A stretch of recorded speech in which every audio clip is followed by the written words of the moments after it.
Kelima pendaki berdiri di puncak bukit. Langit sore berwarna jingga kemerahan. Close-up wajah Andi tersenyum sambil melihat peta. Raka dan Fajar berdiskusi di tengah hutan lebat. Tia dan Lani berpegangan tangan di jalan setapak tampak cemas. Mereka duduk mengelilingi api unggun malam tenang.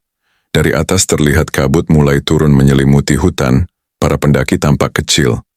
Kelompok berjalan di tengah kabut tebal, sinar senter menerobos putihnya kabut.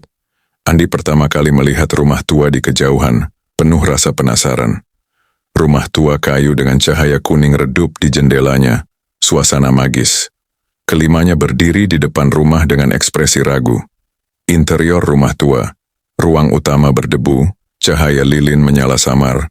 Rak penuh botol dan benda aneh, disorot senter oleh Tia. Fajar berdiri di depan cermin besar, bayangan berbeda dari dirinya muncul. Lani menyalakan lilin, wajahnya terpantul di jendela dengan sosok lain di belakang. Kamar tidur usang ranjang berkanopi rusak dan wallpaper mengelupas. Raka membuka buku tua dengan simbol merah menyala. Buku, diagram ritual, tulisan Latin kuno berwarna emas dan merah. Lilin menyala sendiri di ruangan gelap. Andi tampak terkejut. Di bawah lantai rumah cahaya merah berputar di udara. Sudut pandang dari dalam rumah menatap keluar jendela ke hutan yang gelap. Andi berjalan menyusuri lorong sempit bawah tanah, cahaya obor redup. Bayangan besar mengintai di balik rak buku, mata menyala merah samar. Tia memegang liontin tua yang ditemukan dalam lemari, mata Lani membelalak. Pintu rumah tiba-tiba tertutup dengan keras, wajah panik semua orang. Cermin retak, menampilkan versi gelap Andi yang tersenyum sinis. Ekspresi Andi saat menyadari isi buku tersebut adalah kutukan. Raka mencoba menenangkan Lani yang hampir menangis. Fajar berdiri di tangga, menatap ke bawah dengan wajah serius. Tangan misterius mencengkeram bahu Tia dari belakang.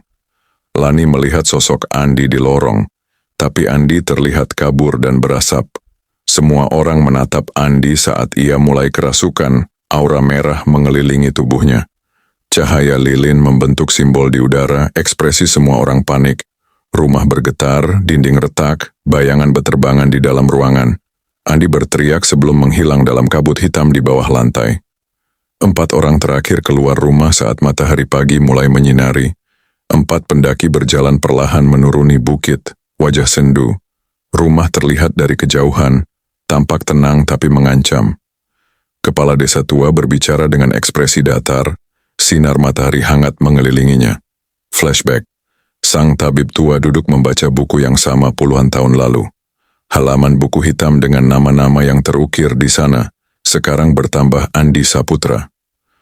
Toko barang antik tua dengan pencahayaan hangat. Buku hitam tergeletak di meja. Pria misterius membuka buku dan tersenyum. Mata menyala samar. Gambar simbol di sampul buku menyala perlahan.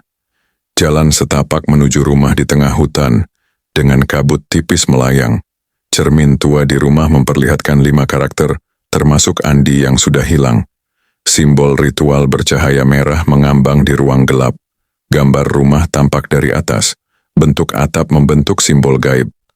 Detail halaman buku kuno yang terbuka dan bercahaya di tengah kegelapan. Cahaya dari lilin memproyeksikan bayangan wajah-wajah tak dikenal di dinding. Wajah Andi dan tabib tua menyatu dalam refleksi cermin retak. Dan itulah cerita dari rumah yang berkabut,